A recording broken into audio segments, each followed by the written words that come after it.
أعوذ بالله من الشيطان الرجيم. بسم الله الرحمن الرحيم.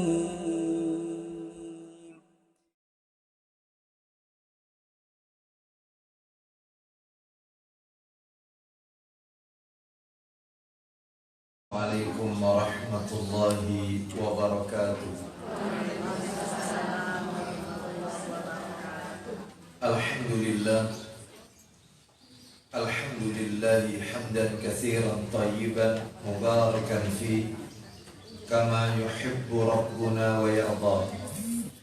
Wa ashhadu an la ilaha illallah wahdahu la syarika lah.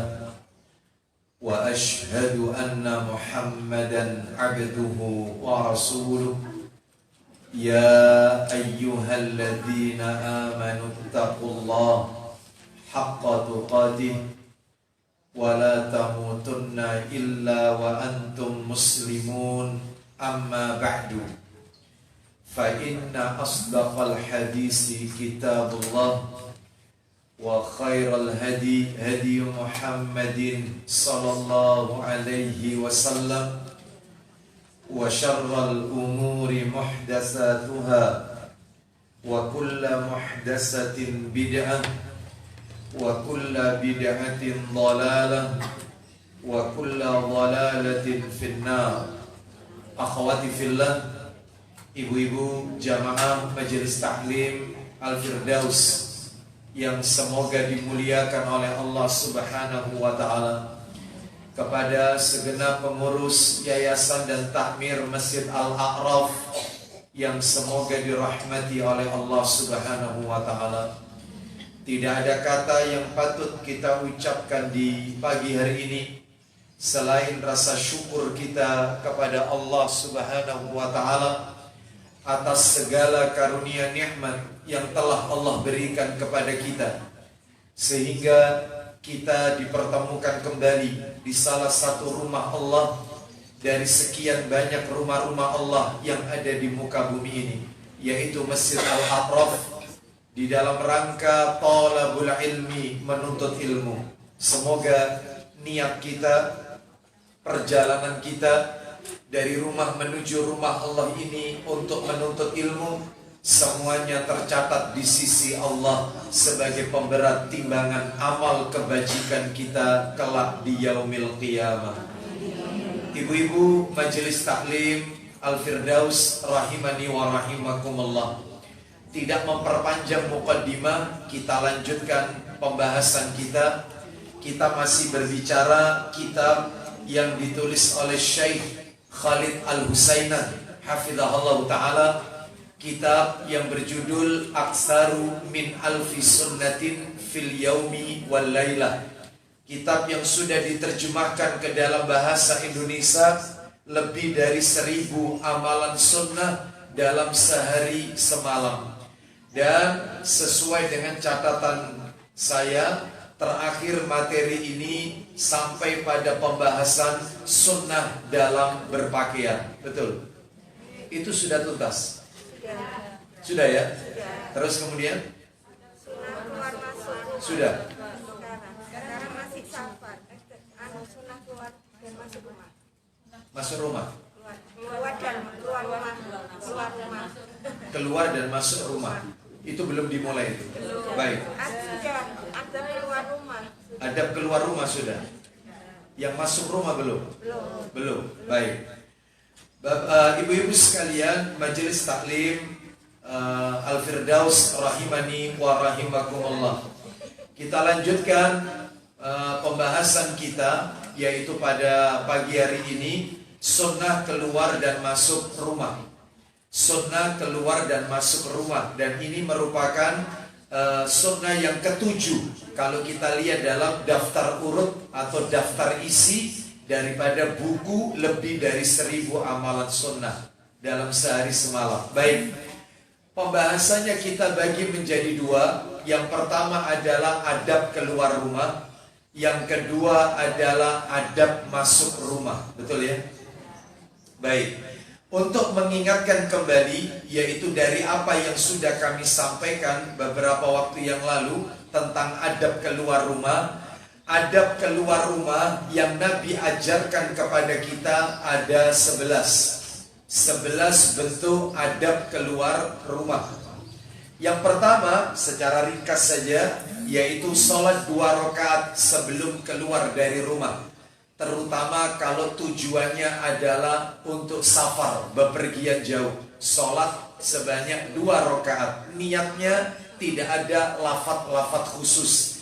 Tidak diajarkan, yaitu tentang talafuz niat, melafatkan niat, ya. Jadi niatnya ya langsung saja kita sholat 2 rakaat yang di dalam hati kita tanamkan bahwasanya kita akan keluar rumah. Tujuannya untuk apa? Agar seluruh keburukan-keburukan yang ada di luar dihindarkan oleh Allah Azza wa Jalla. Baik, dalilnya tidak perlu kami bacakan. Nomor 2, ini hanya mengingatkan aja. Nomor 2, bila keluar rumah dengan tujuan safar, perjalanan jauh, maka disunahkan pada hari Kamis. Karena memang Nabi SAW jarang sekali beliau keluar bepergian jauh, kecuali beliau lakukan di hari Kamis. Yang ketiga, adapun jika selain hari Kamis diperbolehkan, tidak berdosa, tidak makruh, tidak boleh. Hanya saja Nabi memberikan contoh hari Kamis. Yang ketiga, beliau sallallahu alaihi wasallam apabila keluar rumah dengan tujuan safar atau perjalanan jauh, maka beliau selalu berangkat pada awal malam. Disunahkan berangkat pada awal malam. Kenapa? Karena Nabi sallallahu alaihi wasallam bersabda, "Alaikum bidulja fa innal arda tutwa bil lail." Hendaklah kalian bepergian pada malam hari, karena bumi itu dilipat pada malam hari. Artinya jarak perjalanan itu terasa dekat. Itu ya.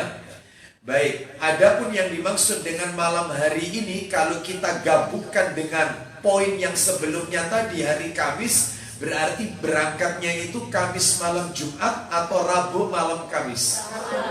Rabu malam Kamis, karena pergantian hari dalam kalender Hijriah itu adalah saat matahari terbenam, maghrib.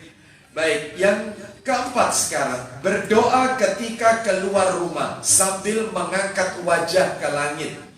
Ibu-ibu sudah praktekkan yang satu ini doanya, dan yang Nabi ajarkan ini kalau keluar perjalanan jauh, keluar rumah sambil memandang, menengadahkan wajahnya ke langit sambil membaca doa, Allahumma inni a'udzubika an adilla au udalla au azilla au uzalla au adlima au udlama au ajhala au yujhala alayya.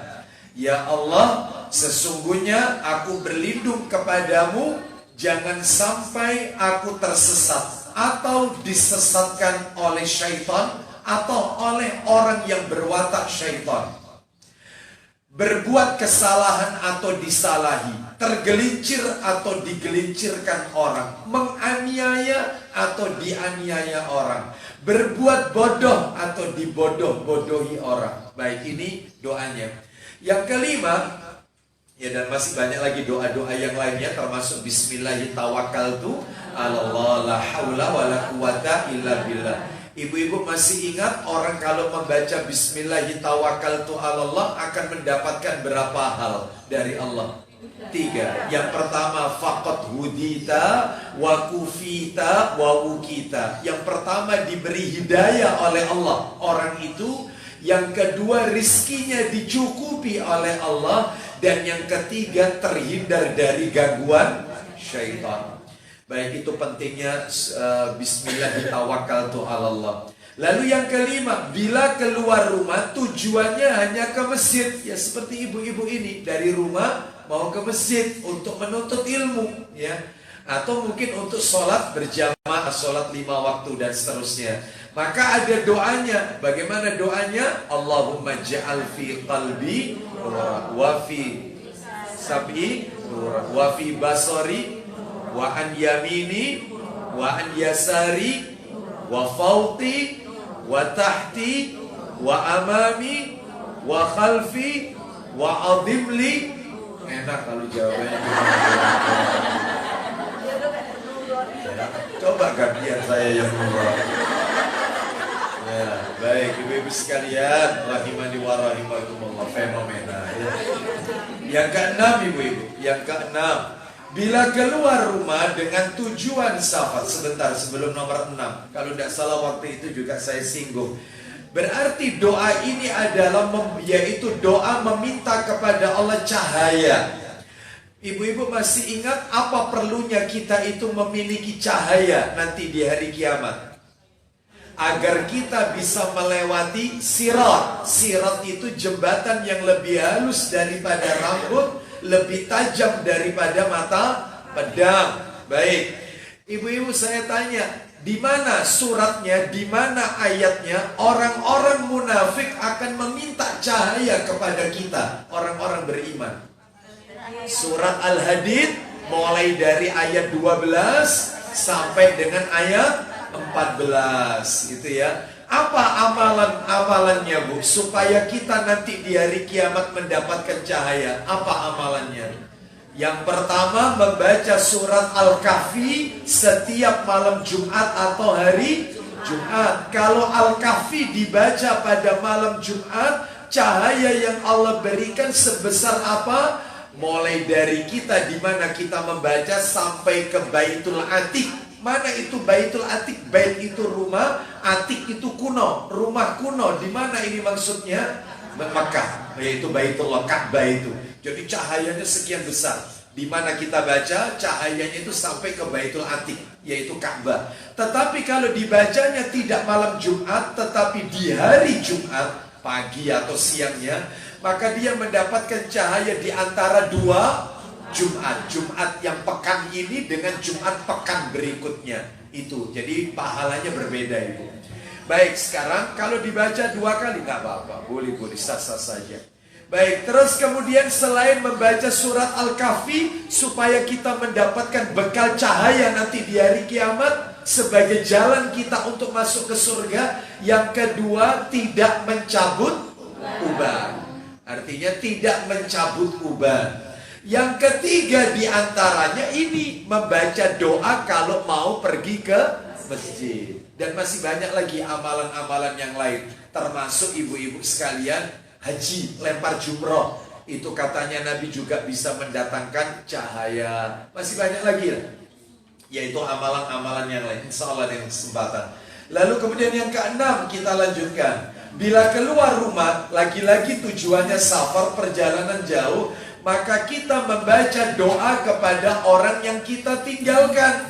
Apa doanya? Astaudiukumullahu alladzi la tadhi'u wada'i'u. Artinya, aku menitipkan kalian itu orang yang kita tinggalkan. Misalnya pembantu di rumah, atau misalnya suami pergi perjalanan safar, berarti dia ucapkan kepada istrinya dan anak-anaknya, aku menitipkan kalian semua kepada Allah yang tidak akan hilang titipannya. Berarti itu keluarga di rumah itu kita titipkan ke siapa Bu? Allah. Itu yang benar, bukan dititipkan kepada tetangga. Bukan. Lihat orang itu kalau pergi haji, kadakan syukuran haji.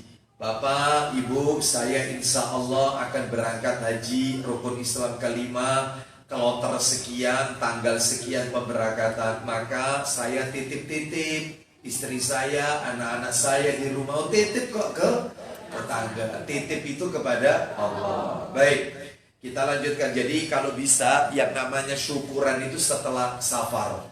Ya, setelah pulang umroh, setelah pulang haji itu nggak apa-apa. Tapi kalau sebelum berangkat haji sebaiknya dihindari. Ya, jadi Bu, ada 12 walimah, 12 macam walimah. Yang 9 itu sesuai sunnah, yang 3 itu tidak sesuai sunnah. Jadi walimah itu undangan makan. ada 9 macam undangan makan, itu yang benar, itu yang sesuai sunnah. Yang 3 itu yang bermasalah. Makanya kita nggak perlu mengadakan, apalagi mendatanginya. Itu ya. Apa saja yang bermasalah, yang bermasalah aja, yang paling soalnya. Iya. Yang bermasalah ini ibu-ibu sekalian dibagi 2. Sebentar, sebelum saya sebutkan dulu. Dari 3 ini dibagi 2. Ada yang hukumnya haram, ada yang hukumnya itu makruh, ya, tidak disukai, gitu ya. Tetapi kalau dilakukan boleh, apalagi kalau itu menjadi uruf, uruf kebiasaan masyarakat setempat. 2 yang haram, 1 yang makruh. Yang haram 2, 1 yang makruh. Yang haram itu walimatul hamil, undangan makan karena acara kehamilan. Mitoni, neloni, tingkapan, mudun lemah, pokoknya itulah. Gitu. Ada acara terkait dengan kehamilan. Ya, 4 bulannya, 7 bulannya. Nah, itu tidak ada tuntunannya. Ya, biasanya gitu Bu ya. Berapa? Undangan walimah itu kalau acara kehamilan itu usia kandungan berapa saja biasanya? 7 bulanan. Ya, biasanya dibacain surat apa itu? Surat Yusuf sama surat Maryam. Kenapa? Karena kalau anaknya lahir laki supaya tampan seperti Nabi Yusuf. Kalau lahir perempuan supaya cantik seperti Maryam, taat seperti Maryam. Ya lihat bapak ibunya. Kalau bapaknya ganteng, ibunya cantik, ya anaknya seputar itu. Tapi kalau bapaknya itu ya, ibunya itu, ya anaknya faktor genetik. Makanya betul kata Nabi, ya menikah itu, wanita itu dinikahi itu cari yang pertama adalah karena cantik, ya tampan, untuk perbaikan. Nah terus saya tidak cantik ikut siapa kan gitu ya. Maka dalam hal ini berarti yang namanya cantik, harta kekayaan, bibit bebet bobot keturunan itu tidak jaminan. Ada seorang nabi anaknya durhaka. Nabi siapa? Nabi Nuh alaihissalam. Ada seorang nabi anaknya tega membunuh saudaranya sendiri, yaitu kisah putranya Adam alaihissalam. Ada seorang nabi istrinya yaitu tidak amanah, yaitu istrinya Nabi Lut dan istrinya Nabi Nuh alaihissalam. Nah, berarti dari sisi nasab bukan jaminan. Lah terus dicari apanya? Ya cari faktor akhlak agamanya. Orang tampan sampai kapan? Tampan sampai kapan cantik? Kalau sudah umur 50, 60 selesai tampannya, selesai cantiknya. Berarti tidak kekal ya. Yang kekal itu bukan harta. Allah tidak lihat rupa kita, Allah tidak lihat harta kita. Yang Allah lihat itu objek pandangannya Allah nanti di hari kiamat ya cuma 2, hati dan amalannya. Ya, hatinya dan amalannya. Baik, kita lanjutkan. Wanita cantik wajah itu biasa, tapi cantik hatinya itu luar biasa. Inner baik, kita lanjutkan ibu-ibu sekalian ya. Sebab ada sebagian orang itu yang mereka berkata, Ustaz, takwa itu letaknya bukan pada busana muslimah. Takwa itu letaknya bukan pada jenggot, bukan pada pernak-pernik atau bukan pada casing, bukan. Takwa itu letaknya itu di hati. Percuma Ustaz, yaitu orang itu mengikuti sunnah tapi hatinya nggak dijaga, pakai jilbab busana syar'i, lisannya masih suka ngomongin orang, apalagi ngomongin ustadznya. Wah ini banyak ya. Pakai cadar tetapi perbuatannya nggak mengikuti sunnah, berjenggot celana cingkrang tapi durhaka kepada orang tua. Yang penting itu hatinya Ustaz. Jadi meskipun nggak pakai jilbab syar'i ya, sekalipun jilbabnya jilbab gaul, tapi kalau hatinya itu dijaga, itu yang benar, itu yang bagus, itu yang lebih baik. Ini salah. Yang dia sampaikan itu, kalau ada orang menyampaikan seperti ini, sepintas ada benarnya, tetapi sisanya salah. Di mana benarnya? Dia tadi katakan takwa itu letaknya di hati. Takwa itu letaknya di dada. Itu benar, karena memang Nabi mengatakan demikian. At-taqwa hauna, sampai 3 kali Nabi bilang, riwayat Muslim itu. Takwa itu letaknya di sini, takwa itu letaknya di sini, takwa itu letaknya di sini. Betul itu. Bahkan Nabi menunjukkan jarinya itu ke dada beliau. Betul. Tetapi memahami hadis ini salah, sisanya salah. Jadi yang benar itu adalah apa kata Nabi? Yaitu kata Nabi, di dalam tubuh manusia ini ada segumpal daging. Apabila daging itu baik, maka baik pula seluruh anggota tubuhnya. Apabila daging itu rusak, maka rusak pula seluruh anggota tubuhnya. Ala wahiyal qalbu, daging itu adalah hati atau jantung. Nah, sekarang kita gandengkan, kalau hati Anda baik, kita katakan kepada mereka yang mengatakan tadi, kalau memang hati Anda baik, mestinya tercermin dari perbuatan Anda. Ternyata perbuatan Anda lepas jilbab, gak mau pakai hijab syar'i, justru perbuatan Anda menyelisihi Quran dan Sunnah. Berarti hati Anda juga rusak. Orang itu kalau hatinya itu baik, maka akan tercermin pada anggota tubuhnya. Jadi kalau dikatakan oleh orang itu bahwasanya jilbaban kok ngomongin orang, pakai busana syar'i kok ngomongin orang, yang salah bukan jilbabnya, orangnya, bukan yaitu ajarannya Rasul sallallahu alaihi wasallam. Ya. Baik. Berjenggot kok ngebom, nah gitu ya, seperti itu. Baik, jadi ini tentunya hatinya, bukan pada ajarannya Rasul sallallahu alaihi wasallam. Ya, baik, kita lanjutkan. Lalu kemudian juga keluarga yang ditinggalkan baca doa. Ya, keluarga. Betul kan tadi ya? Sampai di situ kan tadi ya? Walimah. Masih ibu teruskan itu. Oh, ya. Walimatul hamal. Yang kedua, walimatu wadhimah. Walimatu wadhimah. Ya. Wadhimah pakai dot, wadhimah. Undangan makan karena sebab terkena musibah. Dalam kurung ya undangan makan acara kematian, 7 harinya, 40 harinya, 100 harinya. Ini karena sebab ada kematian. Lah ini tidak boleh. Kenapa? Karena memang tidak ada tuntunan dari Nabi Sallallahu Alaihi Wasallam. Bahkan itu masuk kategori meratapi mayit, kasihan jenazahnya. Ya.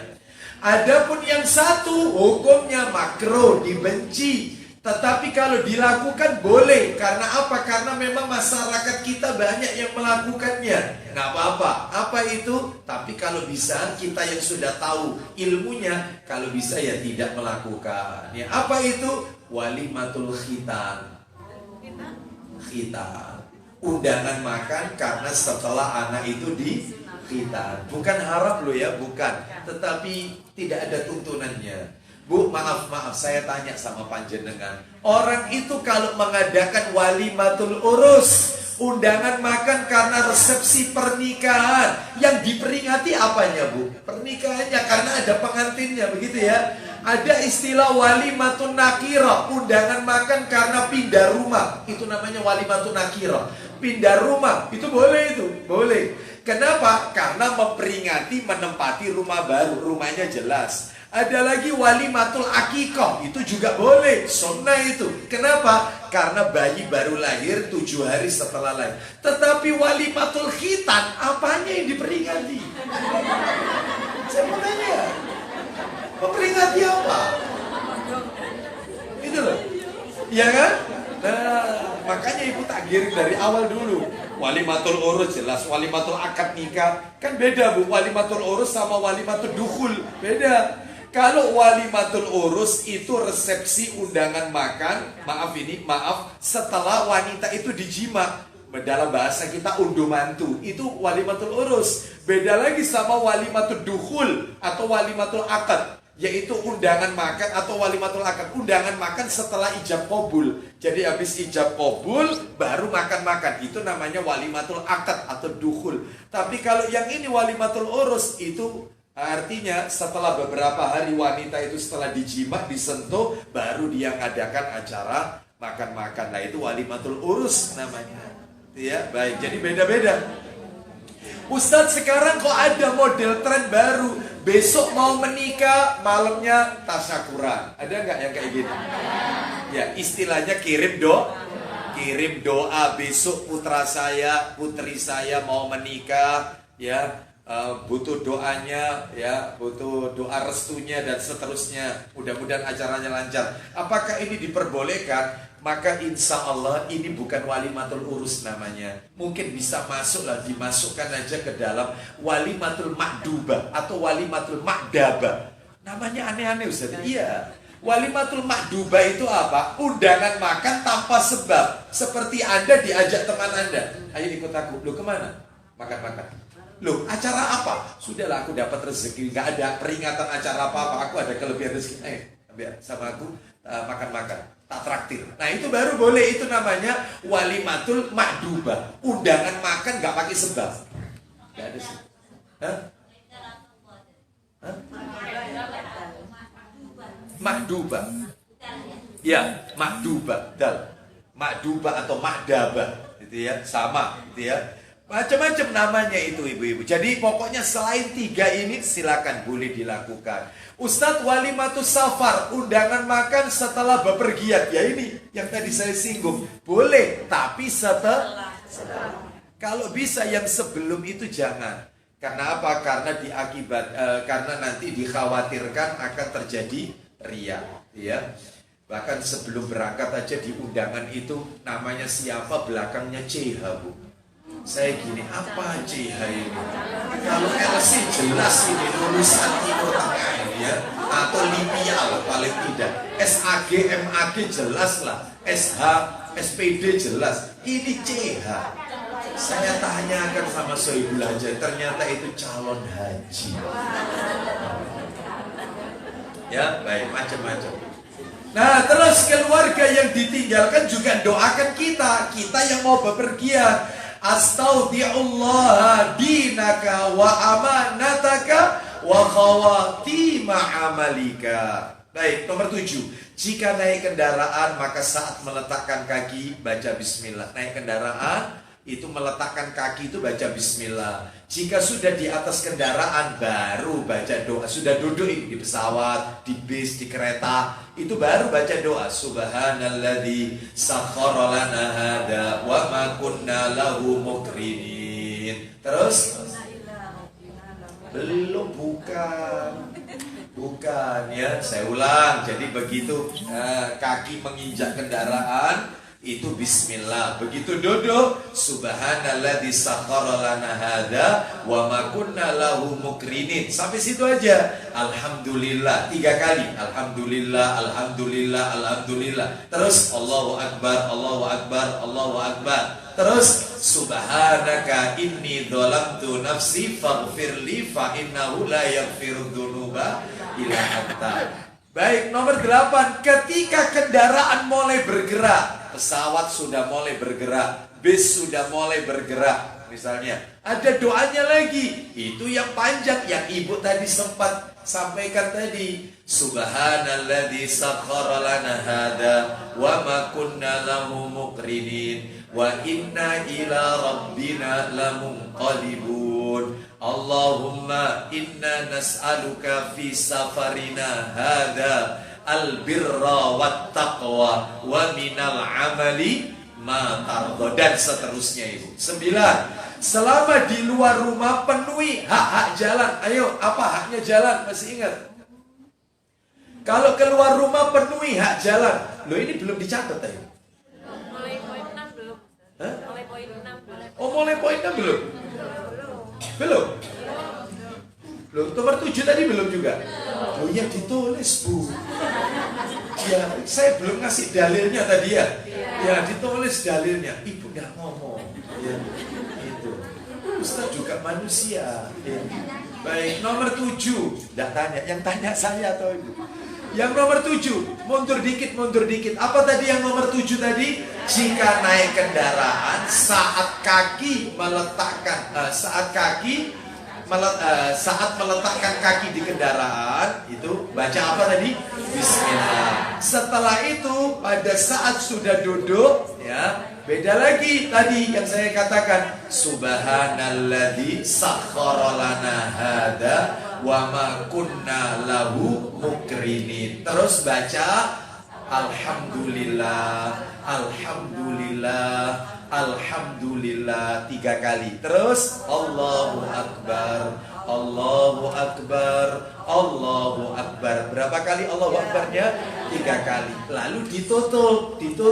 Allahumma mohon maaf, subhanaka inni dhalamtu nafsi faghfirli fa innahu la yaghfirudz dzunuba illa anta. Di mana ini dalilnya? Tulis dalilnya Abu Dawud. Mana yang bawa Abu Dawud jilid 2 tadi? Ya, betul. Abu Dawud nomornya 2606. 2602, maaf, 2602. 2602. Dari Ali bin Abi Thalib radhiyallahu an. Baca Ibu, silakan. Ayo 2602. Dari Ali bin Rabi'ah berkata, aku melihat Ali didatangkan kepadanya seekor hewan supaya ia menunggalinya. Agak dekat Ibu mic-nya. Ketika meletakkan kakinya pada hewan tunggangannya, ia berkata dengan menyebut nama Allah, nah, itu Maha tadi. Pengasih lagi Maha Penyayang. Nah, jadi boleh bismillah, boleh bismillahirrahmanirrahim. Kalau lihat teksnya itu cuma bismillah. Bismillah saja yang benar itu, bismillah. Jadi pada saat kakinya itu menginjak, yaitu kendaraan tersebut, baca bismillah. Lanjut, teruskan. Ketika telah berada di atas tunggangannya, Nah, ketika sudah duduk ini, maka beliau membaca apa? segala puji bagi Allah. Segala puji bagi Allah, itu alhamdulillah. Berapa kali? Teruskan Ibu. Setelah itu ia mengucapkan, Maha Suci Tuhan yang telah menundukkan semua ini bagi kami. Ulang lagi tadi, ada yang terpotong tadi. Lalu beliau setelah duduk di atas kendaraan, Ketika ia telah berada di atas tunggangannya, ia berkata, segala puji bagi Allah. terus.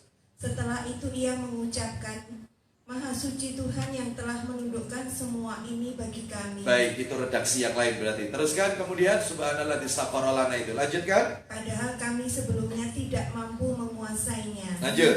Dan sesungguhnya kami akan kembali kepada Tuhan kami. Terus. Setelah itu ia mengucapkan, segala puji bagi Allah sebanyak 3 kali. Nah, terus. Kemudian Bukan segala puji, itu salah itu terjemahnya. Allahu Akbar sebenarnya. Allahu Akbar itu yang benar itu. Lanjut, teruskan. Kemudian mengucapkan Allah Maha Besar sebanyak 3 kali. Nah, terus. Lalu mengucapkan, Maha Suci Engkau ya Allah, sesungguhnya aku telah berbuat dolim terhadap diriku. Subhanaka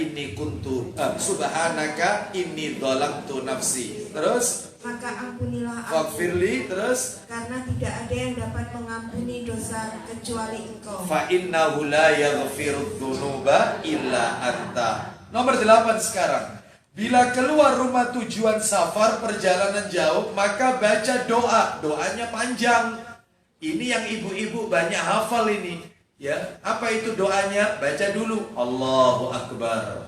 Allahu Akbar. Allahu Akbar. Terus subhanalladzi sakhkhara lana hada wa ma kunna lahu muqrinin wa inna ila rabbina lamunqalibun. Allahumma inna nas'aluka fi safarina hada albirra wat taqwa wa minal amali ma tarda. Allahumma hawwin alaina safarana hada watwi anna bu'da.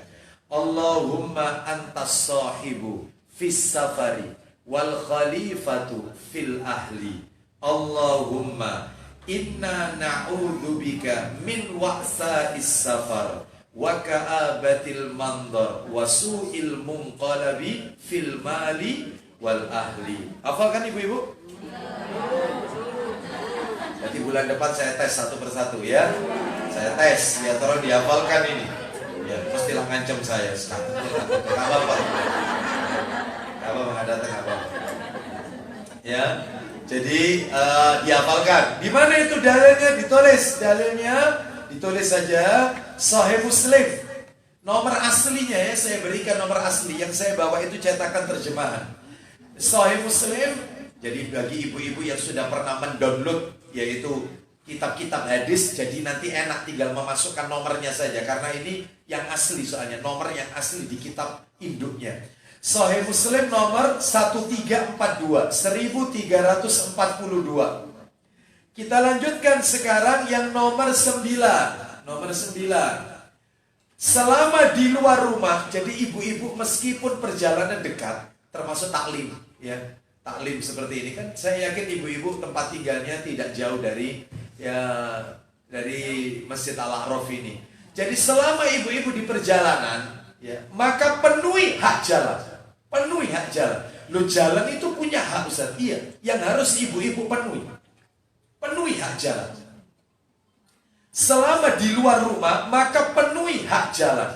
Apa saja hak jalan itu? Ayo nanti kita hitung apa saja hak jalan. Silakan dibuka Sahih Muslimnya. Ya, nomor aslinya dulu saya beritahu. Nomornya mudah diingat. 2121, cantik nomornya. Nomor asli 2121, 2121. Itu nomor asli. Tetapi di nomor cetakan terjemahan yang saya bawa itu nomor 2000. Nomor 2000 persis. Dari Abu Sa'id Al-Khudri radhiyallahu an. Kita dengarkan ya, apa itu hak jalan. Nanti ibu-ibu dirinci satu persatu. Hak jalan itu apa? Jadi ibu-ibu berkendara kemanapun, dimanapun, penuhi hak jalan itu. Ya, bagi yang sudah taklim, maka terapkan sunnah Nabi ini. Jalan itu punya hak loh. Silakan baca ukti yang keras, pakai mic-nya. Mana mic-nya tadi? Ya, biar yang belakang dengar. Ya, geser ke sana. Sahih Muslim nomor 2000, silakan. Dari Abu Sa'id Al-Khudri radhiyallahu anhu, dari Nabi SAW bersabda, Ya. Hindarilah olehmu duduk-duduk di pinggir jalan. Hindari duduk-duduk di pinggir jalan, cangkruan, hindari. Ya, terus lanjut. Belum poinnya nih, belum poinnya, Bu. Lanjut teruskan. Jawab para sahabat, kami terpaksa duduk-duduk di situ memperbincangkan hal-hal yang perlu. Baik, kami terpaksa wahai Rasulullah duduk-duduk di pinggir jalan karena kami sedang membicarakan sesuatu yang memang perlu dibicarakan. Mungkin gak ada tempat untuk untuk berbicara, ngobrol. Dia harus ngobrol di jalan, trotoar, ya. Misalnya ini, atau misalnya ibu-ibu lagi naik motor misalnya sama temennya, sama-sama di atas motor lagi ngobrol. Lah ibu-ibu ini lagi di jalan. Maka kata Nabi, kalau memang kalian harus berbicara di jalan, atau ada yang kalian perbincangkan, maka penuhi hak jalan. Sahabat tanya, memangnya apa hak jalan itu wahai Rasulullah? Baru nanti Nabi menjelaskan. Ayo lanjut teruskan. Sabda Rasulullah SAW, jika memang perlu kalian duduk-duduk di situ, berikan hak jalan. Nah ini mulai poinnya ini. Berikan hak jalan. Lanjut. Tanya mereka, apa hak jalannya ya Rasulullah? Apa hak jalan itu wahai Rasulullah? Silakan ukti. 1. Jawab beliau, picingkan mata. Tundukkan pandangan mata. Picingkan mata. Tundukkan. Tundukkan. Jadi ibu-ibu kalau harus duduk harus di pinggir jalan, ya lagi ngobrol, ada orang lewat, ya entah laki-laki ataupun wanita atau apa, tundukkan, nggak usah. Yaitu mudah menoleh terus komen. Cik Ayu itu. Nggak usah, ya. Iya. Ih, tampan banget, aku banget ini. Nggak boleh. Laki-laki juga begitu. Ya, perempuan lewat. Nggak usah ngapain pakai dem-dem, nggak usah. Tundukkan pandangan mata di jalan. Sudah. Yang perlu kita obrolkan apa? Ya sudah, lawan bicara kita aja. Apa? Seperti itu ya. 1. Picingkan mata, tundukkan pandangan mata. Yang kedua, Jangan mengganggu. jangan mengganggu orang. Tolong kalau di jalan berikan lewat orang lain. Ya, seperti itu. Makanya maaf ini, terutama kalau punya hajat, ya tolonglah dalam hal ini berikan akses. Kadang-kadang orang itu kalau sudah punya hajat, main tutup itu pun ditutupnya persis depan teropnya. Nggak dikasih jauh atau mungkin disewa penjaga atau siapa gitu, satpam atau apa yang mengarahkan kendaraan lain supaya cari akses yang lain. Ini enggak, ditaruh di depan. Terkadang orang sudah ke depan, putarnya susah. Nah, yang seperti ini berarti mengganggu orang, ya, nggak boleh. Jangan mengganggu orang. Baik. Terus kemudian lanjut. Jawab salam saat orang lewat. Jawab salamnya orang yang lewat. Jawab salam. Lah kalau dia tidak menyampaikan salam, Ustaz, kita yang menyampaikan boleh, nggak apa-apa. Tebarkan salam dimanapun.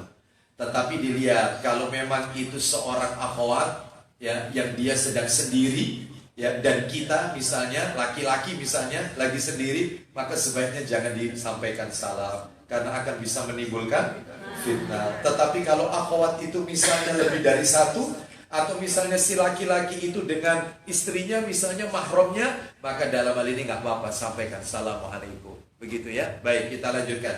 Jadi jawab salam orang yang lewat. Terus kemudian menganjurkan kebaikan. Menganjurkan kebaikan, amar ma'ruf nahi mungkar. Menganjurkan kebaikan dan mencegah kemungkaran. Jadi satu itu nomor 4 itu.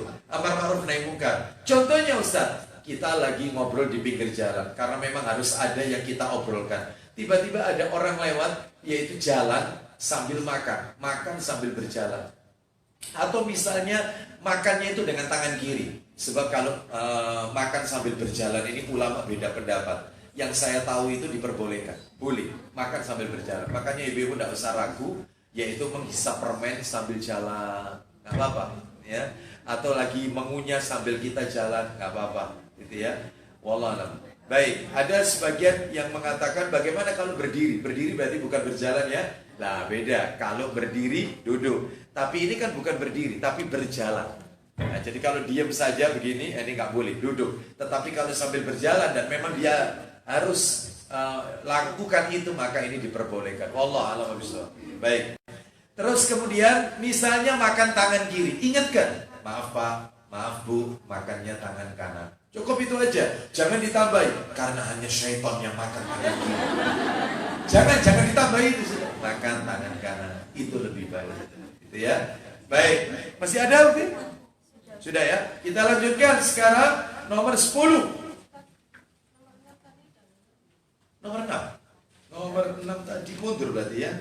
Bila keluar rumah tujuan safar, maka membaca doa bagi orang yang ditinggalkan. Dan keluarga yang ditinggalkan juga baca doa. Itu dalilnya adalah di dalam, bisa ditulis Tirmidzi. Dalam kitab Sunan Tirmidzi. Insya Allah Masjid Al-A'raf atau Majelis Taklim Al-Firdaus punya kitabnya. Nomornya Tirmidzi nomor 3443. Di jilid 3 itu. 3443. Nanti bisa dibaca sendiri. 3443. Lanjut nomor 10 tadi. Nomor 10. Berdoa ketika singgah di suatu tempat.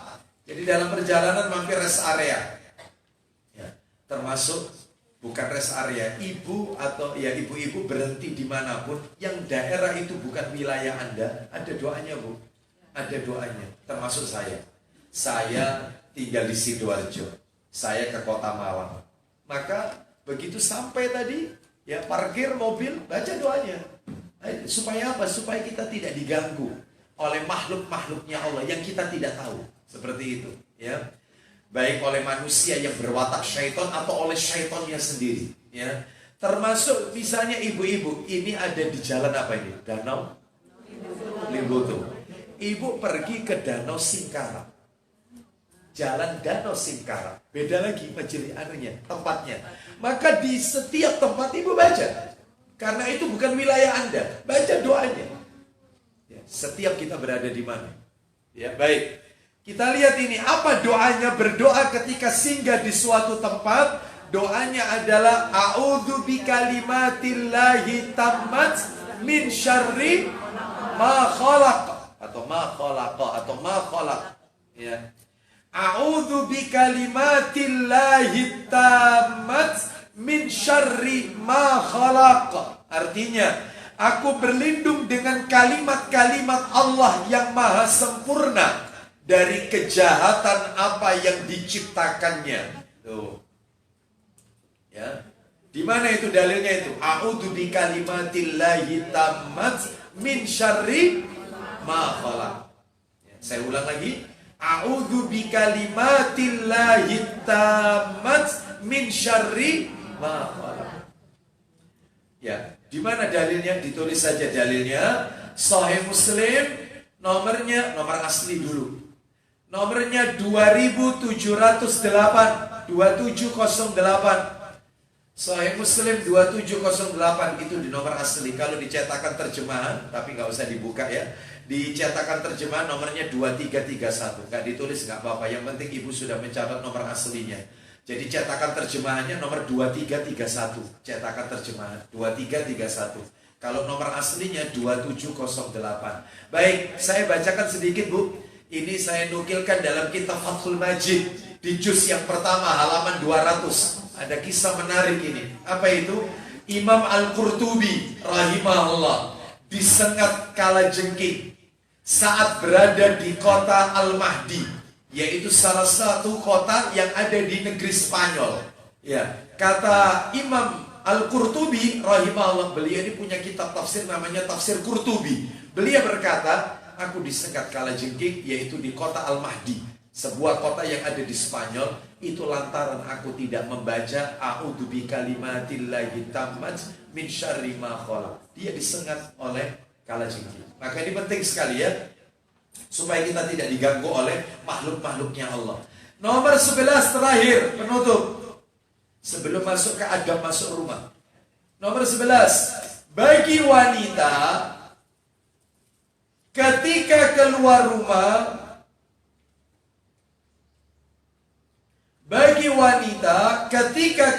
rumah, hendaknya satu. Syaratnya siap? Sudah siap?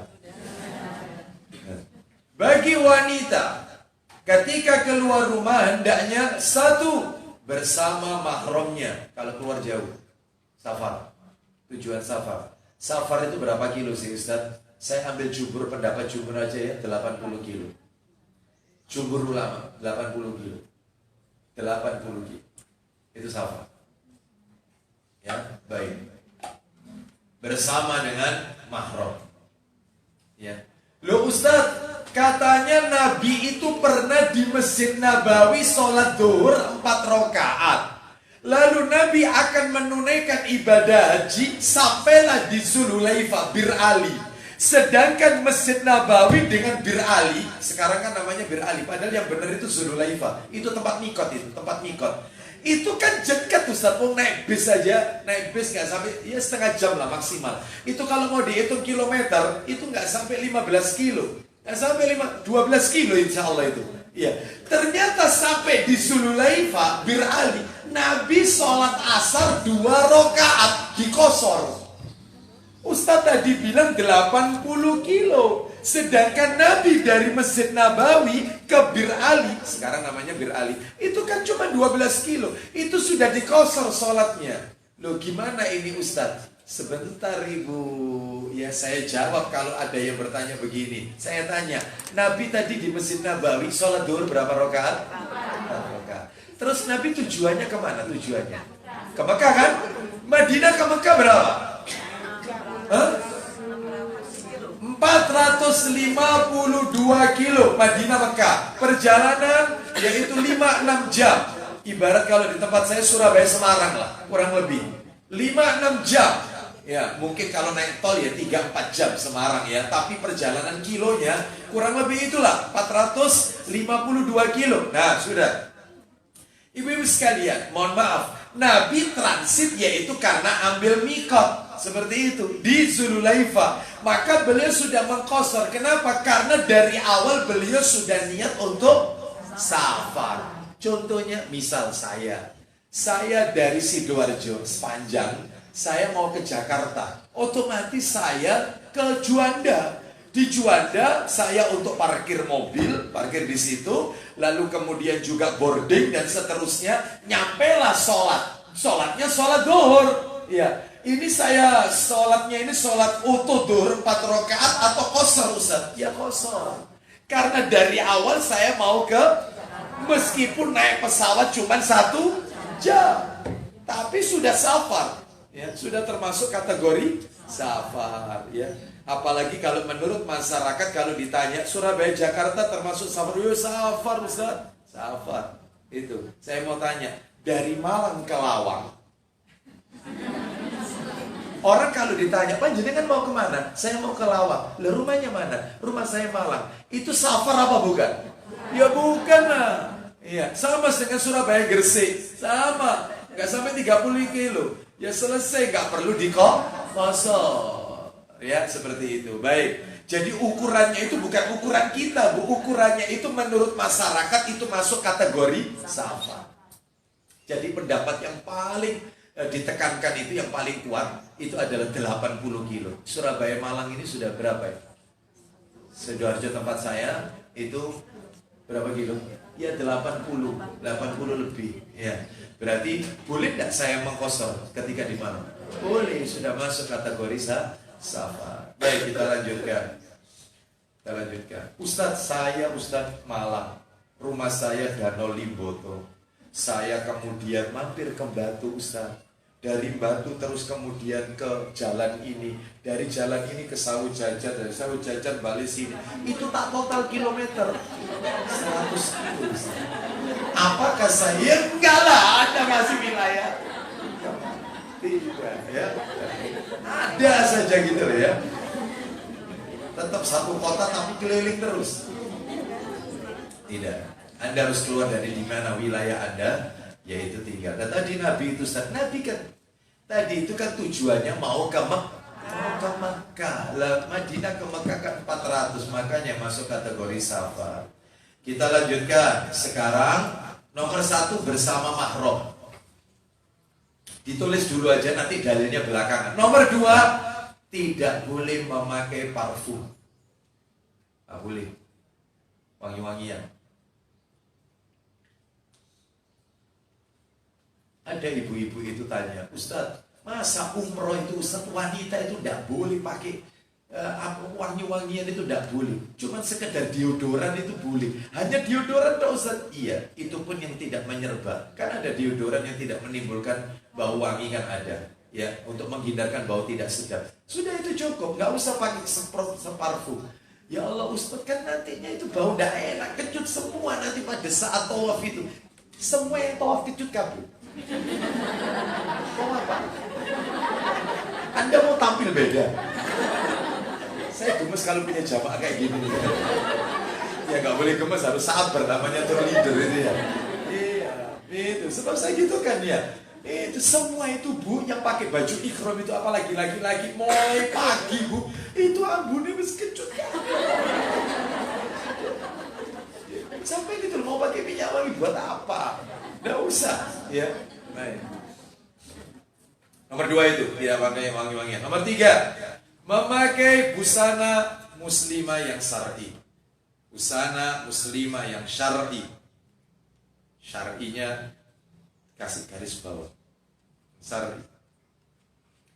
Terus yang nomor 4, tidak memperlihatkan dan memperdengarkan perhiasannya kepada laki-laki yang bukan mahram. Nah, boleh. Memperlihatkan nggak boleh, cincinnya, gelangnya nggak boleh. Ini dimasukkan jilbab semua tangannya. Dari tadi tidak dimasukkan, menulis saja sambil gini tadi. Nggak dimasukkan dari tadi ya, seperti itu ya.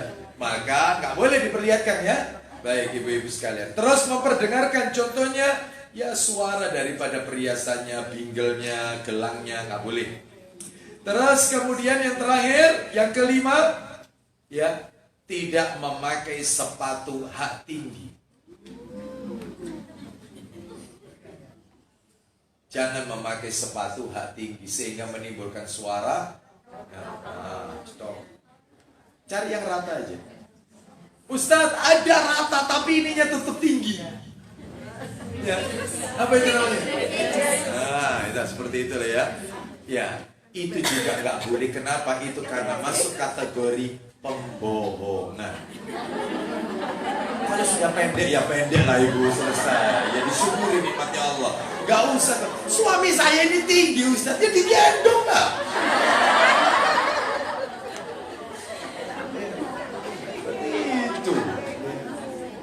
Baik, kita lanjutkan.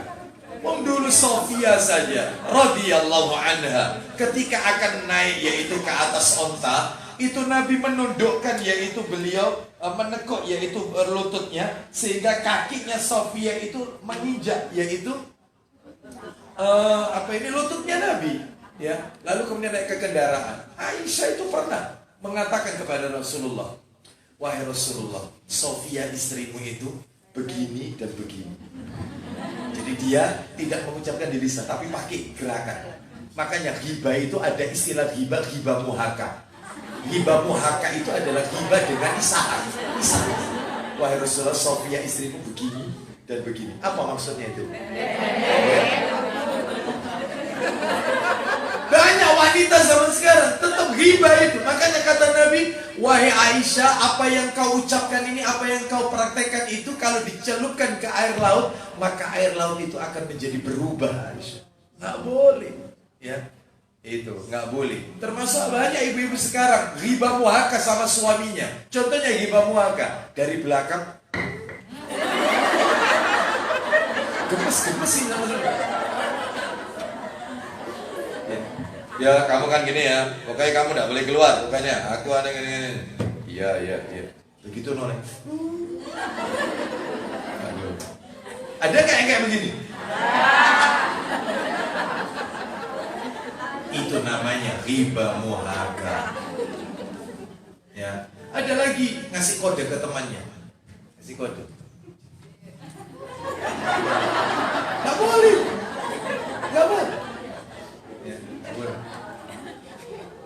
Ayo. Mana dalilnya? Nomor 1 dulu dalilnya. Wanita bepergian bersama mahram. Dalilnya Sahih Muslim. Silakan Sahih Muslim nomornya 1276 itu nomor cetakan terjemahan. Cetakan itu 1276. Nomor aslinya 1339. Ayo dibaca. Silakan Ukti. Nomor asli 1339. Nomor cetakan terjemahan 1276. Dari Abu Hurairah radhiyallahu an. Silakan. Dari Abu Umar. Oh ya boleh. Ya. Ibnu Umar. Nah, radhiyallahu anhu. Ya betul, silakan. Dari Ibnu Umar radhiyallahu anhu, katanya Rasulullah SAW bersabda. Isinya, seorang wanita tidak boleh melakukan perjalanan selama 3 hari, melainkan harus dengan muhrimnya. ya, bukan muhrim, mahram. Mahramnya. Di situ salah tercetakannya. Jadi kalau muhrim itu orang pakai baju ihram. Tapi kalau mahram itu adalah orang-orang yang ya haram untuk dinikahi, gitu ya. Baik. Jadi itu 3 hari. Ada lagi riwayat yang lain yaitu wanita tidak boleh bepergian selama sehari semalam kecuali disertai dengan mahramnya. Lah kata para ulama, perjalanan sehari semalam, waktu itu ukurannya zaman Nabi dulu memang tidak ada kilometer-meter, di zaman Nabi tidak ada. Ukurannya itu pakai farsah. Seperti itu. Lah itu kalau dihitung kilometer, wanita kalau melakukan perjalanan pagi sampai sehari semalam pokoknya 24 jam, itu 80 kilo. Itu kata para alim ulama. Makanya ulama menetapkan orang itu boleh mengqashar sholat jika perjalanannya sudah masuk 80 kilo. Wallahu a'lam bishawab. Kita lanjutkan nomor 2. Tadi tidak memakai apa? Tulis dalilnya dalam kitab Sahih Targhib wa Tarhib. Mana Sahih Targhibnya? Ada? Oh, tidak ada ya di situ. Jilid 4, betul. Jilid berapa itu? Nomornya 2019. 2019 2019 dibaca 2019. Rasulullah sallallahu alaihi wasallam bersabda, hadis dari Abu Musa radhiyallahu anhu. Silakan. Ayo dari Abu Musa radhiyallahu anhu, dari Nabi Muhammad sallallahu alaihi wasallam dia bersabda. Apa isi sabdanya? Setiap mata itu berzina. Setiap mata itu berzina. Lanjut. Dan seorang perempuan apabila ia memakai minyak wangi lalu lewat di tempat laki-laki, maka ia begini dan begitu. Maksudnya berzina. Baik. Seorang wanita yang memakai parfum, ya, lalu kemudian dia lewat di majelis laki-laki atau melewati laki-laki, sedangkan aroma wanginya menyerba dan laki-laki itu mencium aroma wangi daripada wanita tersebut, maka kata Nabi, wanita itu adalah begini dan begini. Maksudnya dia adalah pezina. Silakan ibu-ibu memakai yaitu parfum, ya, mau satu botol dihabiskan, itu di mana? Di rumah, ya, bukan di luar rumah, ya. Biasanya ibu-ibu kalau pakai parfum di rumah atau ketika keluar rumah? Keluar rumah. Ada suami? Ya, nggak pakai. Ya, kalau keluar rumah saja pakai. Seakan-akan suami di rumah itu bukan orang penting. Ya, padahal ini penting ya. Silakan, yaitu dipakai di rumah, bukan di luar rumah. Baik, akhirnya yang menikmati aroma wanginya bukan suami, tapi Gojek di luar. Nah, boleh nih ya. Jaga kehormatan diri. Nomor 3, memakai busana muslimah yang syar'i. Dalilnya silakan dibuka Sahih Targhib wa Tarhib. Nomornya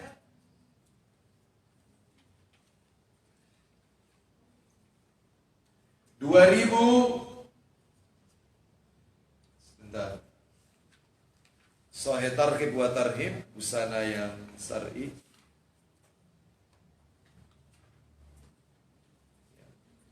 Nomornya adalah, yaitu disebutkan Sahih Targhib wa Tarhib. Sebentar ibu sekalian.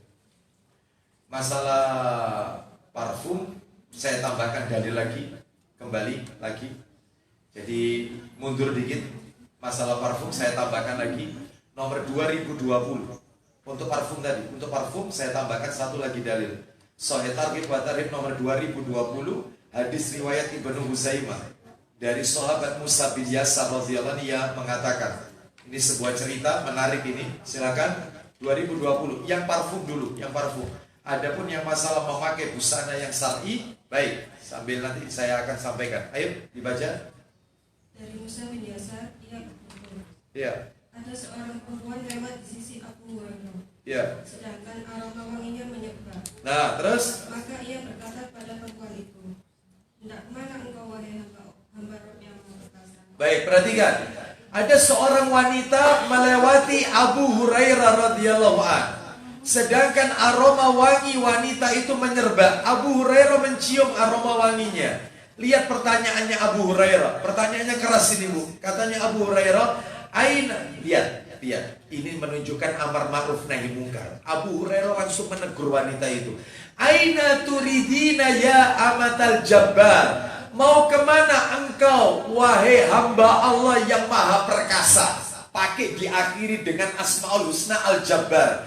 Aina turidina ya amatal jabbar. Mau kemana engkau, wahai hamba Allah yang maha perkasa? Itu katanya para ulama, teguran itu kalau di belakangnya ada asmaul husna, maka itu berarti teguran keras.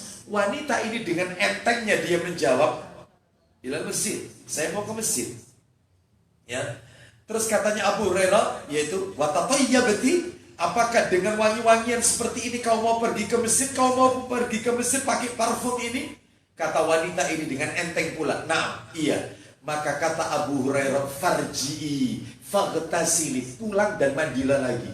Karena aku mendengar Rasulullah pernah bersabda, wanita yang keluar rumah pakai parfum, pulang disuruh mandi, menghilangkan aroma wanginya tadi.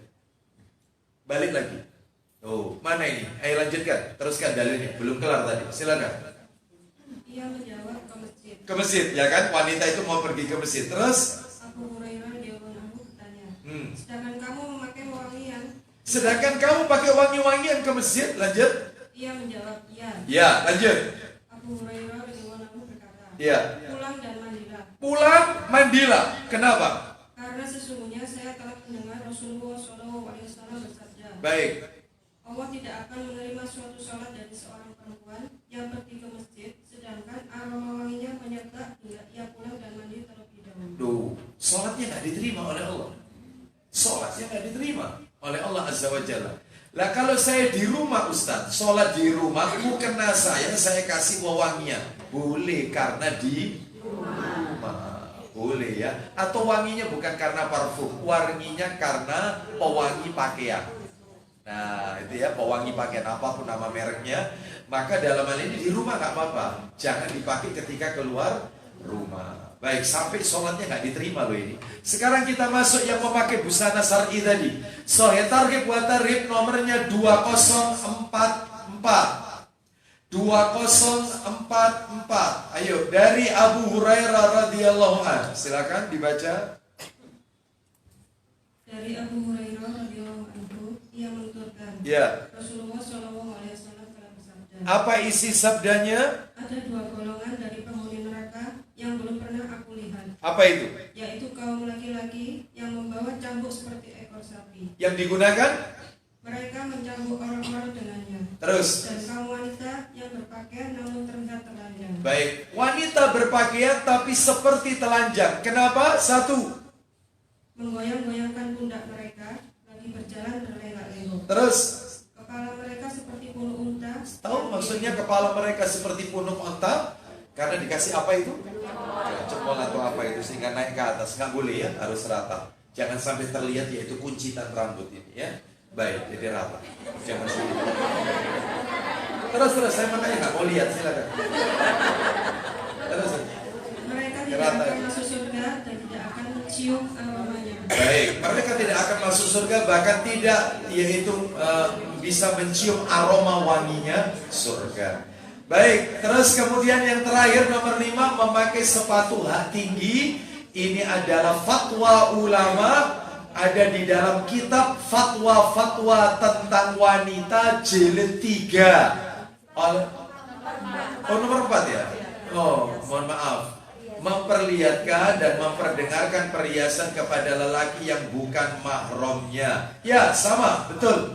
Ya, sama, termasuk memakai sepatu hak tinggi. Ini ada di fatwa-fatwa tentang wanita jilid 3 ya, oleh Syekh Shalih Al Fauzan. Ya, Syekh Shalih Al Fauzan hafizahullah taala. Silakan ibu-ibu bisa dimiliki, itu terbit 3 jilid fatwa-fatwa tentang wanita. Ini yang di jilid 3. Sekarang kita lanjutkan materi kita, yaitu adab masuk rumah. Kita tuntaskan. Ya, 9 poin aja. Masuk rumah cuma 9. 1. Agak cepat dikit. Yang pertama, jika kembali pulang, baliknya ini ya, balik dari luar kota, terutama yang ditekankan itu kalau pulang umroh, pulang haji. Jika kembali pulang, kasih dalam kurung aja Bu. Jika kembali pulang dalam kurung umroh atau haji, tutup kurung. Jika kembali pulang, kurung pembuka umroh atau haji, ya tutup kurung, maka membaca doa sebagaimana doa yang Nabi ajarkan. Apa doanya? Tirukan saya semuanya. Doa pulang dari umroh, doa pulang dari haji. Doanya begini. Ayibuna, ayibuna, taibuna, abidun, lirabbina, hamidun, ayibuna, taibuna, abiduna, lirabbina, abiduna lirabbina, hamidun. Doa ini Bu berjanji kepada Allah 3 hal. Orang kalau pulang umroh, pulang haji membaca doa ini, berarti dia sedang berjanji kepada Allah 3 perkara. Saya baca satu persatu. Ayibuna taibuna, kami kembali dengan bertaubat. Dia janji terus tobat. Ya. Yang kedua, abiduna li rabbina, tetap beribadah kepada Rabb kami. Kami tetap beribadah. Saya ulang ya. Nomor 1, kami kembali bertobat. Ya. Ayibuna taibuna, kami kembali untuk bertobat. Jadi tobat terus, dia janji untuk tidak melakukan dosa. Maksudnya begitu. Yang nomor 2, abiduna li rabbina, kami tetap beribadah kepada Rabb kami. Maksudnya kepada Allah. Kami tetap beribadah. Yang nomor 3 terakhir, hamidun, dan selalu memuji Rabb kami, yaitu Allah. Selalu memuji Rabb kami. Jadi Bu, kesimpulannya kalau ada orang pulang umroh, orang pulang haji, ternyata kok hajinya haji tomat. Apa haji tomat? Ketika haji tobat pulangnya umat, ibadahnya tidak tidak semakin lebih baik, ya, ibadahnya semakin menurun, ya, maka berarti tidak mabrur, ya. Makanya orang itu kalau membaca doa ini ya tetap harus istiqomah seperti itu, ya. Jadi kami kembali dengan bertobat. Ada nggak orang pulang haji itu malah banyak melakukan dosa? Banyak, ya. Terus juga ada juga orang pulang dari umroh ternyata perbuatannya ya tetap sebagaimana dia sebelum berangkat umroh, tidak berubah. Nah ini kan tidak boleh. Jadi intinya orang kalau pulang dari haji, pulang umroh itu minta kepada Allah supaya diistiqomahkan atau dia berjanji 3 hal. 1, kembali bertobat, tetap beribadah kepada Allah, dan tetap memuji Allah Azza wa Jalla. Nomor 2, bila keluar rumah, mohon maaf, ya, bila masuk rumah setelah safar, ya, pulang dari safar maksud saya, maka jangan pulang di malam hari. Jangan. Pulangnya jangan malam. Ya. Apalagi sekarang Ibu, beda sama dulu di zaman Nabi. Dulu di zaman Nabi tidak ada HP. Sekarang ada HP, bisa memberitahu dulu keluarga kita yang ada di rumah. Misalnya seorang suami pulang dari luar kota, insya Allah pesawatku landing jam sekian, perjalanan insya Allah aku nyampe rumah jam sekian. Boleh. Kenapa kok harus diberitahu? Supaya istri dia bisa bersiap-siap, yaitu dia bisa berhias menyambut suaminya. Dulu di zaman Nabi nggak bisa memberitahu kepulangan suaminya. Makanya kata Nabi, yaitu jangan pulangnya jangan malam. Kenapa? Supaya kau yaitu bisa memberikan kepada istrimu kesempatan untuk berhias dulu. Itu ya. Tapi kalau pulangnya itu masih kategori sore, matahari petang, ketika petang ya terbenam maghrib, nggak apa-apa. Ini maksudnya malam itu adalah sudah masuk tengah malam, jangan.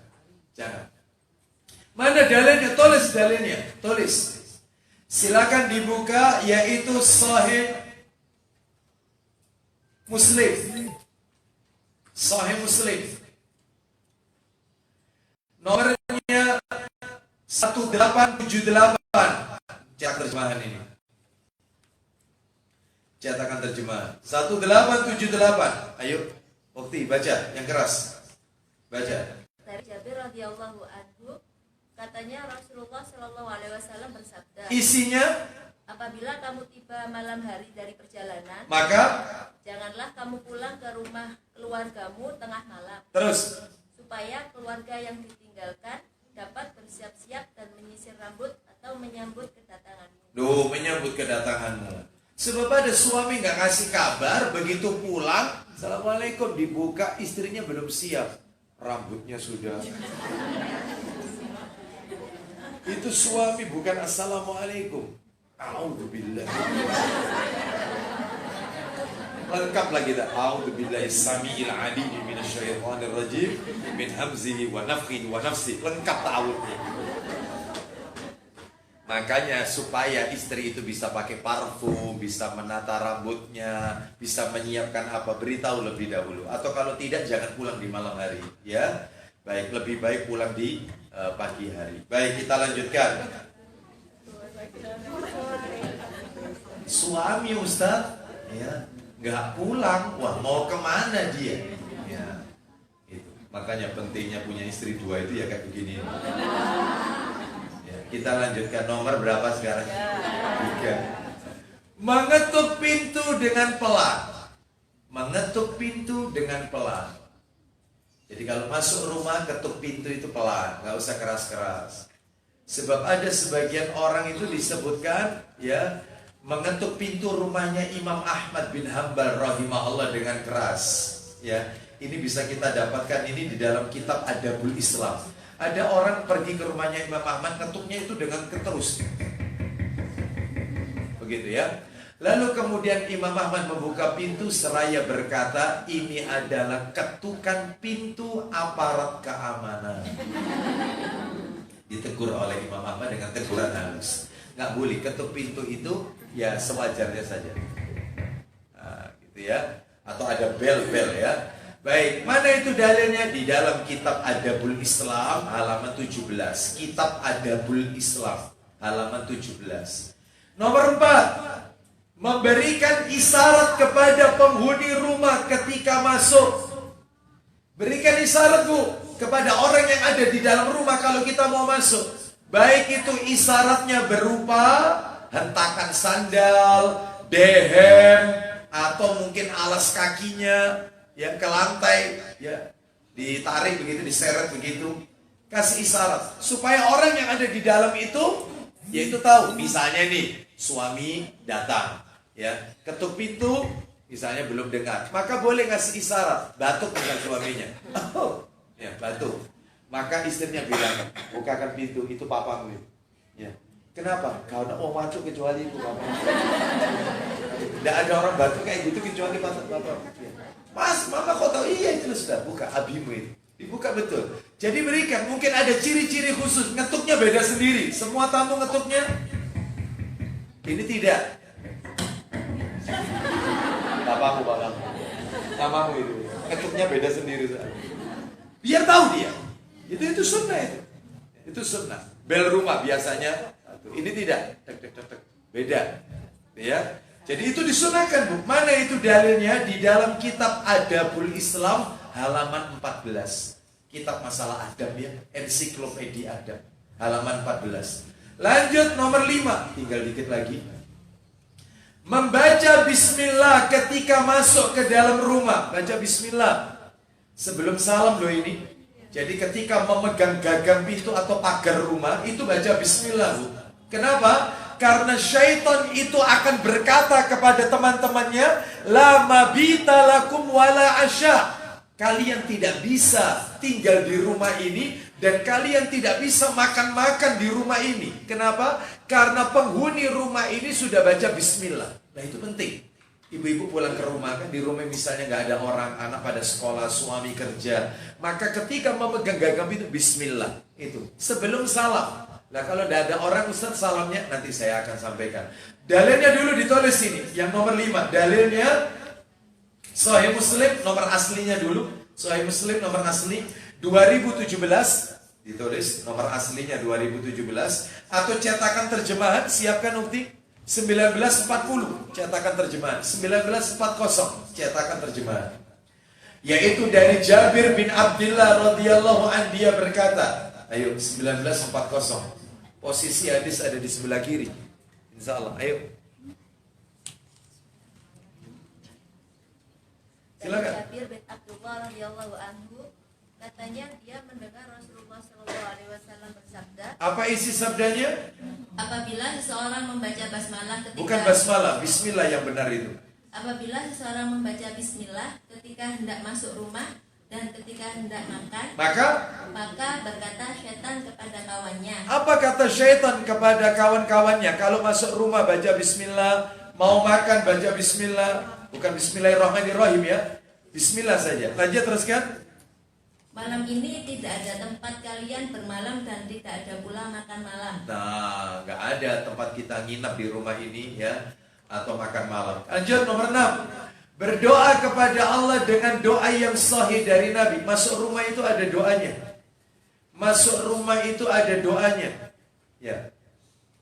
Boleh ibu-ibu salam dulu boleh, terus setelah itu baca doa boleh, dibolak-balik boleh. Kita lanjutkan yang nomor 6 dulu aja, sesuai tadi yang saya sampaikan. Berdoa kepada Allah dengan doa yang sahih.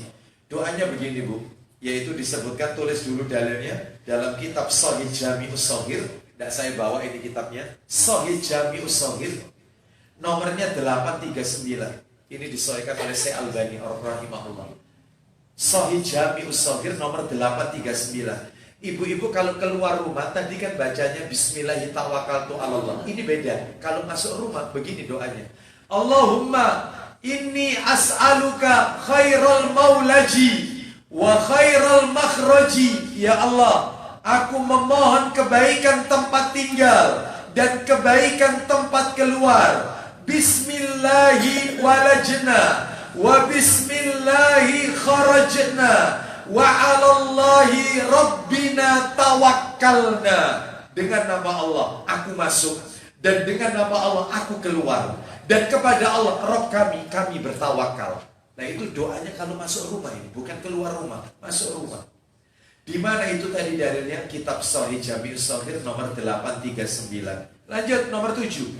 Mengucapkan salam kepada penghuni rumah. Lo baru salam sekarang. Assalamualaikum, atau yang lengkap Assalamualaikum warahmatullahi wabarakatuh. Begitu ya. Boleh lengkap, boleh hanya Assalamualaikum. Baik. Jadi ibu-ibu kalau kemana saja itu salam. Masuk masjid salam, ya. Di mana saja ketemu di jalan salam. Bahkan ibu-ibu kalau naik kendaraan umum, ini begitu naik, Assalamualaikum. Karena mereka ada di saudara-saudara kita di dalam kendaraan itu. Masuk kereta, ya, Assalamualaikum, salam. Jangan ibu-ibu takut, nanti saya dipikir ngamen Ustaz. Ngamen nih kayaknya. Biasanya kan gitu ya, Assalamualaikum warahmatullahi wabarakatuh, Bapak Ibu sekalian. Bukan ya, gak apa-apa meskipun ibu dikatain seperti itu, gak apa-apa. Masuk bis misalnya ini, pesawat, Assalamualaikum, itu. Dan ini siar Islam, gak usah takut. Mereka aja gak takut, siar mereka bawa salib di kalungnya itu, di dadanya itu yang ada di kalungnya, itu mereka gak takut. Injil itu ditaruh di dadanya kemana-mana, padahal jelas isinya itu adalah penuh dengan yaitu hal-hal yang sudah mereka tambahkan di dalam kitab Injil tersebut, tidak asli. Seperti itu, ya. Oleh karena itu, tapi mereka bangga. Kenapa kita tidak bangga dengan siar-siar Islam? Ucapkan, ibu-ibu ketemu di mall, ketemu saudara kita, Assalamualaikum. Gitu.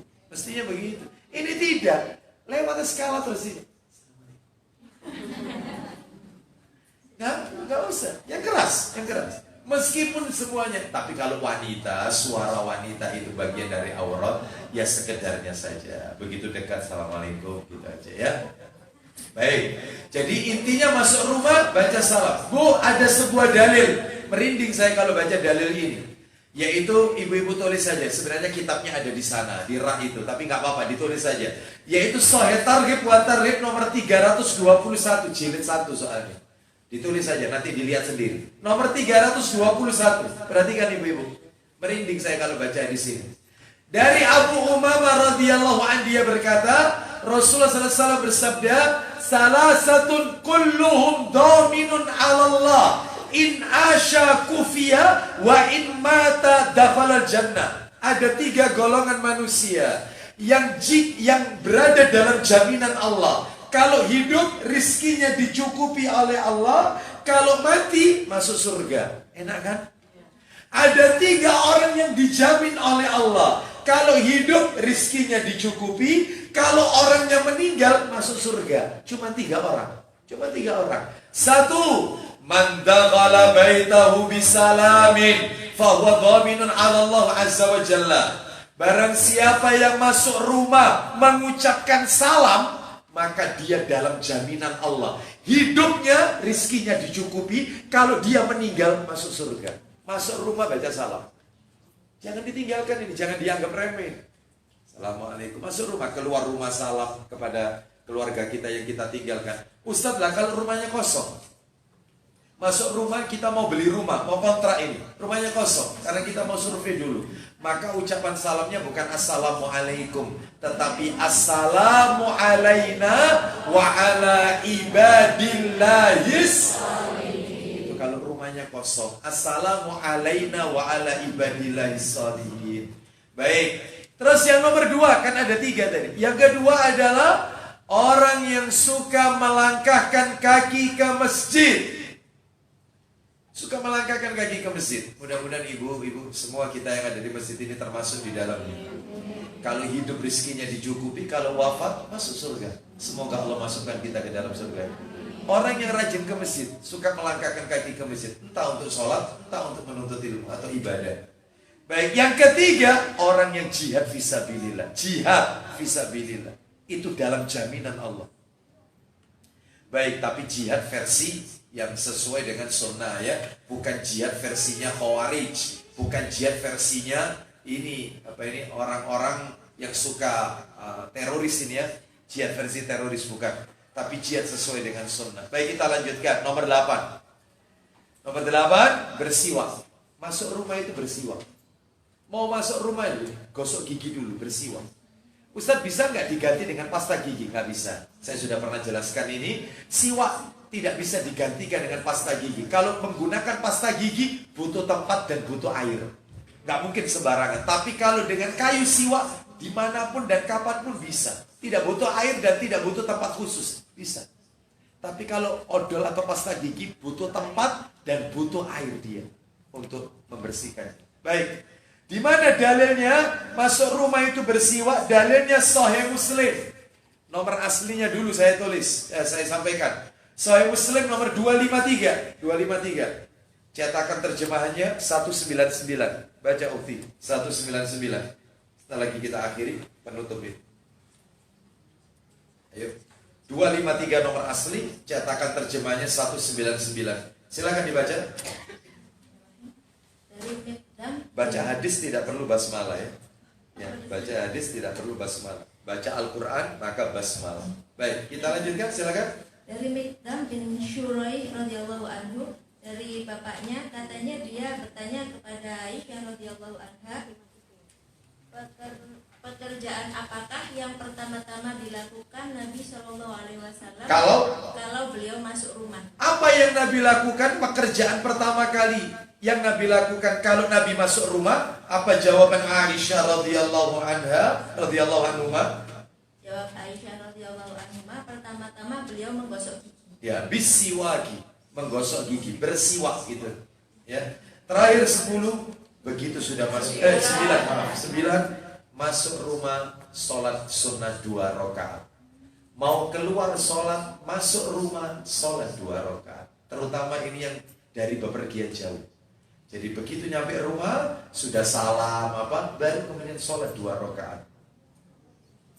Sholat 2 rakaat. Boleh enggak Ustaz? Sholatnya itu di musola terdekat, masjid terdekat. Jadi sebelum nyampe rumah kita cari masjid. Boleh. Boleh. Tapi begitu juga, begitu sudah nyampe rumah, sholat lagi 2 rakaat. Boleh. Ya. Mana dalilnya? Niatnya apa? Yang niatnya sholat 2 rakaat karena pulang dari safar. Niatnya itu. Dan tidak ada lafaz-lafaz khusus. Nawaitu atau sholli. Nggak ada. Tidak ada yang namanya talafuz niat itu. Melafazkan niat. Tidak perlu kita mengabarkan isi hati kita kepada Allah Azza wa Jalla. Allah tahu apa yang ada dalam dada manusia. Jadi tidak perlu diungkapkan. Ya, ibu sudah menghadap kiblat, Allah sudah tahu orang ini mau ngapain. Ya. Baik, kita lanjutkan sholat 2 rakaat. Dalilnya yaitu hadis riwayat Al-Bazzar dalam kitab Sahih Jami'us Shaghir. Sahih Al-Jami'us Shaghir nomornya 505. Saya bacakan dari Abu Hurairah radhiyallahu anhu, dia berkata, Nabi sallallahu alaihi wasallam bersabda, "Idza dakhal 505." Sahih Jami'us Shaghir. "Idza dakhalta manzilaka fasalli rak'ataini tamna'anika madkhalas su'." Apabila kamu masuk rumah, kerjakan sholat 2 rakaat. Karena sholat 2 rakaat tersebut dapat mencegahmu dari keburukan-keburukan di dalam. Semua keburukan yang ada di dalam rumah akan dihindarkan oleh Allah. Kitabnya apa tadi? Sahih Jami'us Shaghir nomor 505. Wallahu a'lam wa bishawab. Demikian tuntas materi kita tentang sunnah keluar dan masuk rumah. Berarti insya Allah untuk berikutnya, kajian berikutnya, jika Allah takdirkan kita bertemu kembali, saya akan tambahkan 1 untuk kelanjutannya materi ini, yaitu tentang tuntunan sholat jamak dan qashar. Karena ada kaitannya dengan materi ini, bagaimana menjamak sholat, bagaimana mengqashar sholat. Ya, jadi hari ini jangan bertanya tentang menjamak dan mengqashar, karena itu untuk kajian berikutnya, insya Allah. Baik, ya silakan. 3 door prize. Oh, dipegang ya. Baik, saya tanya. Ibu yang menentukan. Orangnya siapa? Yang angkat tangan aja. 3 pertanyaan. maka Majelis Taklim Al-Firdaus telah mempersiapkan hadiahnya. Ini tanya. Iya.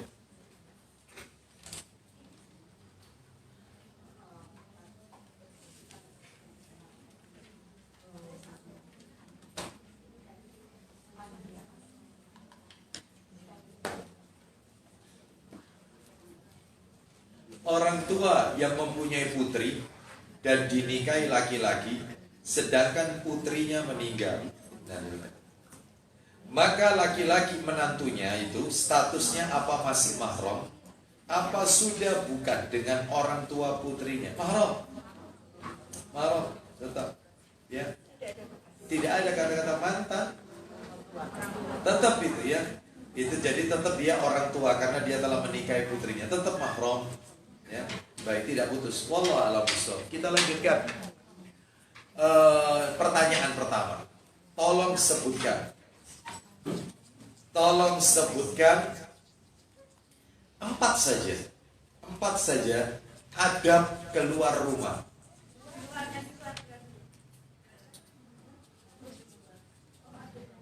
Ada? Oh, tidak ada di luar. Ada, silakan. Ayo pakai mic-nya itu. Adab keluar rumah. 4 saja. Boleh enggak ngerpek? Boleh.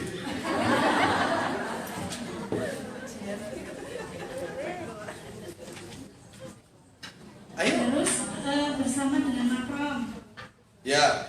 Terus tidak boleh memakai parfum. Oh, ini yang terakhir. Ya, bagi wanita ini ya. Oke, baik, silakan. Terus Memakai busana muslimah syar'i. Terus Tidak memperlihatkan dan menampakkan perhiasannya. baik. Ya, itu. Baik, nah, barakallahu fiki, mumtazah. Ya. Baik, jadi nggak apa-apa ya, adab safar bagi wanita, gitu ya. Padahal pertanyaan saya yaitu adab keluar rumah, gitu ya. Adab keluar rumah. Memang tadi itu masuk bagian, nggak apa-apa, boleh. Pertanyaan saya yang kedua, tolong sebutkan 3 saja adab masuk rumah. Bu siapa? Nah.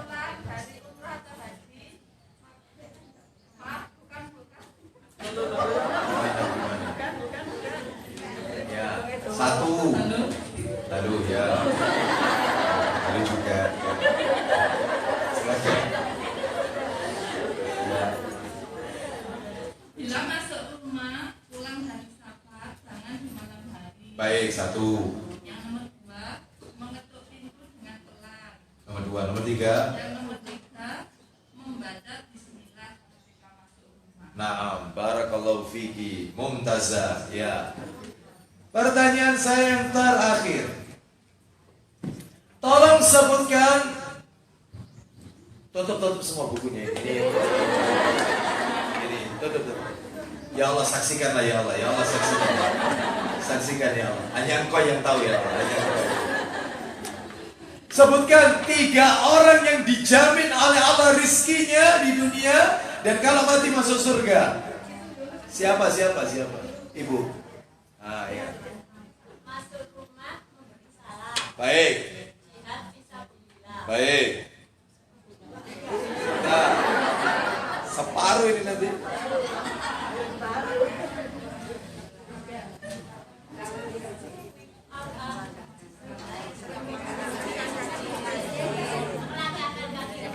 Nah, ya, melangkahkan kaki. Masya Allah. Mumtazah.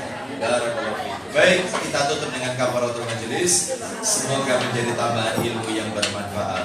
Wassallallahu ala nabiyyina wa ala alihi wa sahbihi wasallam. Subhanakallahumma wa bihamdika asyhadu an la ilaha illa anta astaghfiruka wa atubu ilaik. Wa akhiru da'wana anil hamdulillahi rabbil alamin. Assalamualaikum warahmatullahi wabarakatuh.